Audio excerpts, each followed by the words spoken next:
последнее время все чаще аллергию весной у себя обнаруживают и те, кто никогда ранее не знал таких проблем, как чихание, зуд и першение в носоглотке, слезотечение, красные припухшие глаза и высыпание на кожных покровах. По сведениям Всемирной организации здравоохранения, каждый 5-й человек на планете сталкивается с сезонной аллергией. Однако этот недуг излечим, хоть и требует длительного и терпеливого подхода. Дальше рассказываем, как устранить возникшую аллергию, как вылечить и снизить риски появления неприятных симптомов. Как проявляется весенняя аллергия? Аллергия в весенне-осенний период или полинос, с латыни полон, пыльца, это ответ организма на природный раздражитель – пыльцу. По какой-то причине иммунитет однажды начинает воспринимать клетки пыльцы как врага и провоцирует соответствующие симптомы. Глаза, отек век, краснота и слезоточивость, зуд, ощущение инородного тела, острая реакция на свет.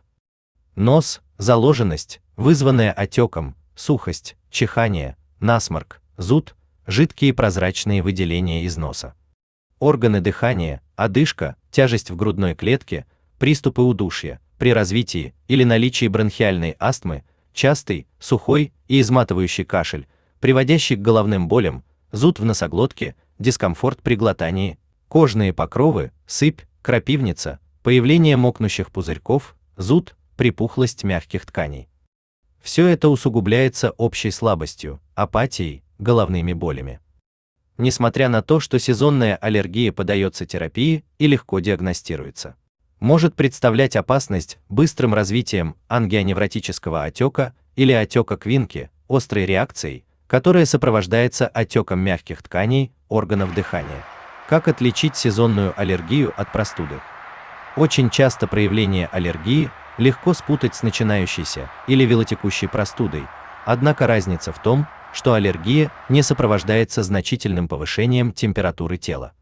Кроме этого, выделения из носа при полинозе остаются стабильно водянистыми, а при простуде могут менять свою консистенцию и цвет в зависимости от стадии заболевания. Что проводцы деревья, такие как ольха, дуб, береза, тополь, липа и клен, дают реакцию в начале апреля и могут раздражать организм до конца мая. Реакция на злаковые растения, рожь, ячмень, овес и пшеница, ковыль, пырей, может наблюдаться в конце мая и не отступать до начала июля. Сорняки, в особенности полынь, лебеда и высокоаллергенная амброзия, дают о себе знать с конца июля и продолжаться до сентября. Почему появляется сезонная аллергия? Причин для развития реакции на растительную пыльцу много. Среди них выделяют слабый иммунитет, хронические недуги дыхательных путей. Наследственность. Имеющаяся аллергия другого типа, пищевая, медикаментозная, химическая работа во вредных условиях, тяжелых химических, промышленных производствах, плохая экология, перенесенные вирусные и инфекционные заболевания во время беременности, некорректная или несвоевременная вакцинация, искусственная